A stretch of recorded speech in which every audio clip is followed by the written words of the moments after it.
Selamat pagi buat anak-anak ibu semuanya. Apa kabarnya? Ibu harapkan semua masih dalam keadaan sehat dan masih tetap semangat untuk belajar. Nah, pada pagi hari ini kita akan belajar IPA dengan materi baru bab 3, pewarisan sifat pada makhluk hidup, dengan submateri molekul yang mendasari pewarisan sifat. Kamu bisa buka buku IPA kamu dari Kemendikbud halaman 119 sampai halaman 132. Itu untuk materi pertemuan hari ini. Baiklah anak-anak ibu semuanya, ibu akan jelaskan materinya sebagai berikut. Pewarisan sifat pada makhluk hidup, subbab materi genetik. Pernahkah kamu membandingkan wajahmu dengan orang tuamu? Apakah wajahmu mirip dengan ayah atau mirip dengan ibumu? Besar kemungkinan kamu akan melihat banyak kesamaan dengan wajah orang tuamu. Mengapa demikian? Hal ini terjadi karena ada pewarisan sifat dari orang tua kepada keturunannya melalui gen. Apakah itu gen? Di mana letak gen? Untuk mengetahuinya, ibu akan jelaskan sebagai berikut. Penurunan sifat dari satu generasi ke generasi berikutnya disebut pewarisan sifat atau hereditas. Ilmu cabang biologi yang mempelajari tentang pewarisan sifat disebut genetika. Ciri atau sifat pada setiap orang merupakan warisan dari orang tua yang diwariskan melalui materi genetik. Molekul yang berperan sebagai materi genetik adalah asam nukleat. Ada dua jenis asam nukleat, yaitu DNA atau deoksiribonukleik aksid dan yang kedua RNA atau ribonukleik aksid. Pada suatu untai DNA terdapat gen. Unit pewarisan sifat bagi makhluk hidup disebut gen. Kita perhatikan gambar untaian DNA berikut. Gambar untaian DNA dalam suatu sel. Jika jaringan kulit diambil, kemudian satu sel kita perhatikan, maka dalam inti sel terdapat kromosom. Kromosom akan terlihat pada saat sel mengalami pembelahan. Kromosom terdiri dari sepasang kromatid. Kromosom merupakan kondensasi dari kromatin, yaitu benang-benang halus yang membungkus protein histon.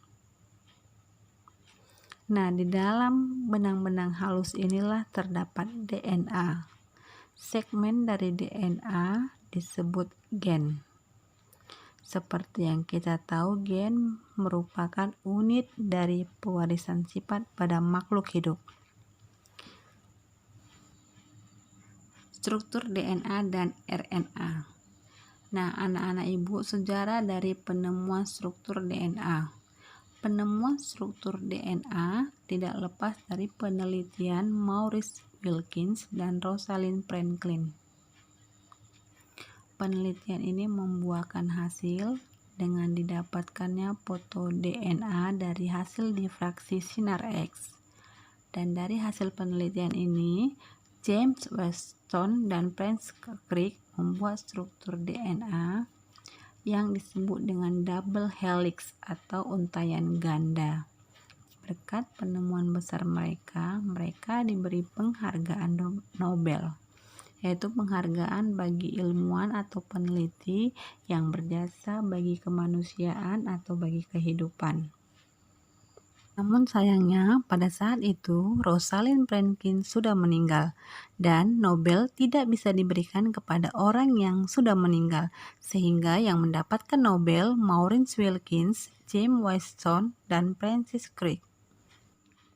Kita lihat struktur DNA yang ini, struktur double helix yang ini, dan yang ini struktur kimia parsial DNA.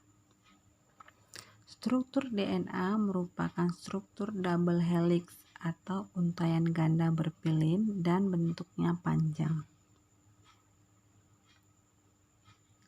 DNA merupakan polinukleotida atau terdiri dari banyak nukleotida.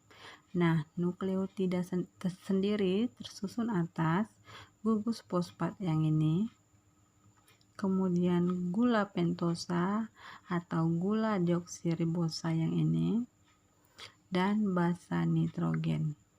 Basa nitrogen pada DNA ada 4, yaitu adenin, guanin, timin, dan sitosin. Adenin dan guanin disebut basa purin, sedangkan timin dan sitosin disebut basa pirimidin. Pada DNA, adenin akan berikatan dengan timin, sedangkan guanin akan berikatan dengan sitosin. Terbentuknya DNA karena ada beberapa ikatan kimia. Yang pertama, ikatan glikosida, yaitu ikatan antara gula deoksiribosa dengan basa nitrogen. Yang kedua, ikatan hidrogen, yaitu ikatan antara basa nitrogen yang pertama dengan basa nitrogen yang kedua pada untaian yang berbeda. Yang ketiga, ikatan fosfodiester, yaitu ikatan antara gula pentosa dengan gula gugus fosfat.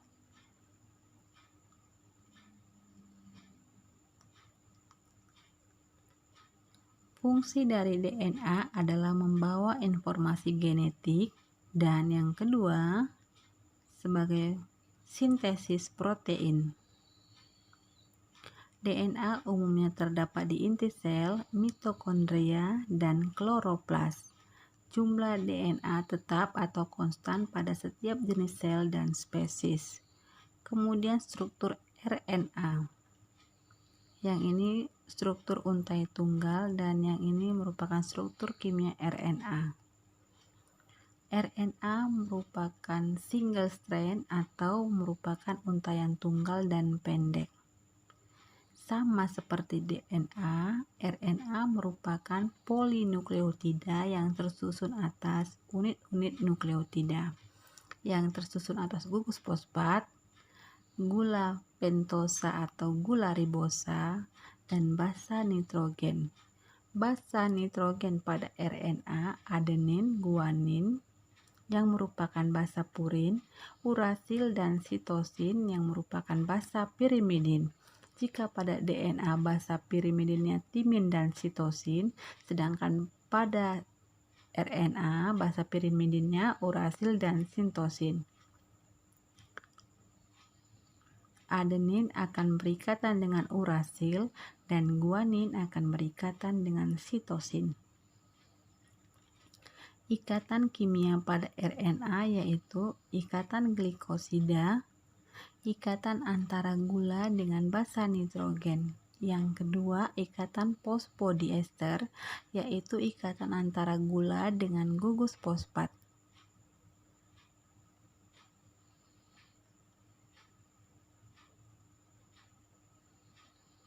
Dalam menjalankan fungsinya untuk sintesis protein, basa nitrogen pada RNA akan berikatan dengan basa nitrogen lainnya. Fungsi dari RNA adalah sintesis protein. RNA terdapat di inti sel, sitoplasma, dan ribosom. Jumlah RNA berubah-ubah sesuai dengan jumlah sintesis protein yang dibutuhkan. Ada 3 jenis RNA, yaitu mRNA, tRNA, dan rRNA. mRNA berfungsi membawa kode genetik dari DNA ke ribosom. tRNA atau transfer berfungsi membawa asam amino dari sitoplasma ke ribosom. Sedangkan rRNA atau ribosom RNA berfungsi sebagai mesin sintesis protein. Pada materi genetik dalam penentuan sifat, kita lihat gambar berikut ini.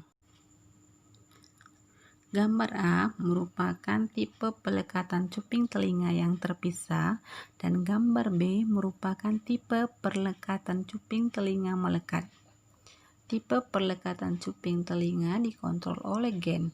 Seseorang yang memiliki gen G besar akan memiliki tipe pelengkap perlengkapan cuping terpisah, sedangkan yang memiliki tipe perlengkapan G kecil akan memiliki cuping telinga melekat. Gen G pada cuping telinga terpisah disebut gen dominan karena menutupi ekspresi gen lainnya. Gen G kecil disebut resesif karena ekspresi gennya tertutupi oleh gen lainnya.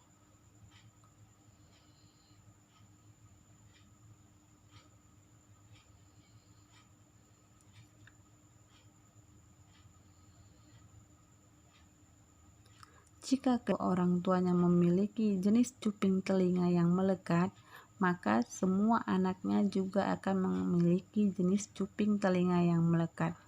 Peran gen dalam menentukan jenis kelamin. Gambar ini merupakan gambar kromosom pada pria dan kromosom pada wanita.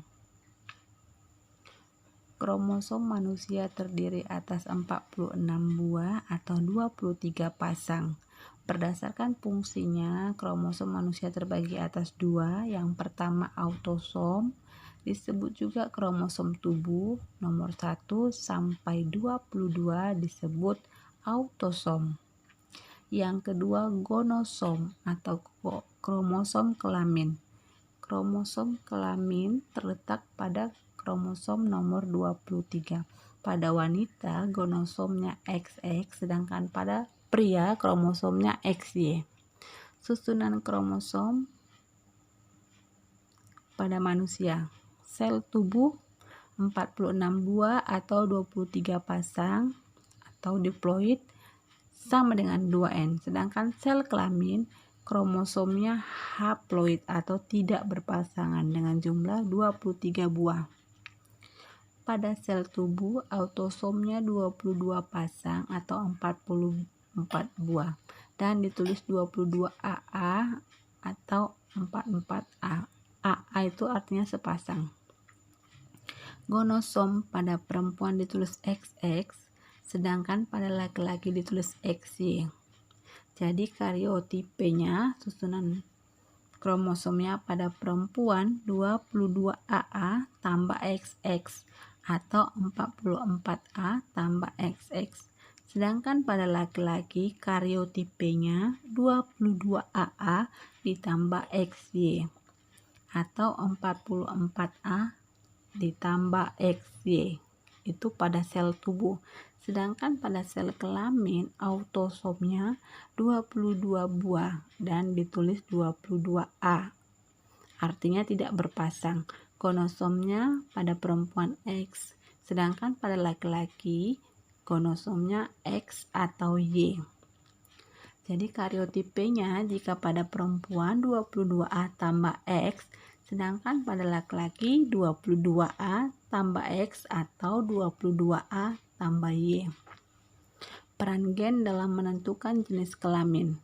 Gen pada kromosom kelamin memiliki peranan dalam menentukan jenis kelamin manusia. Kita lihat pada diagram susunan kromosom pada perkawinan laki-laki dan perempuan.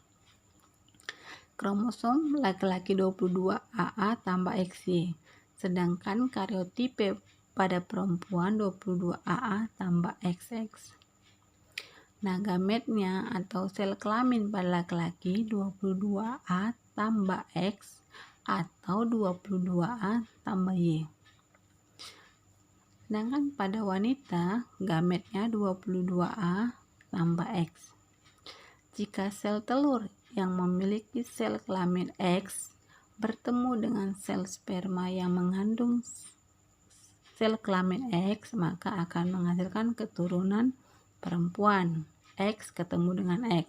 Tapi jika sel telur yang mengandung kromosom X bertemu dengan sel sperma kromosom Y, maka akan menghasilkan keturunan laki-laki. Jadi kromosom kelamin Y di sini berfungsi dalam menentukan jenis kelamin pada manusia, yaitu jenis kelamin laki-laki. Segitu dulu materi kita mengenai materi genetika. Silahkan kamu kerjakan tugas sebagai berikut ini.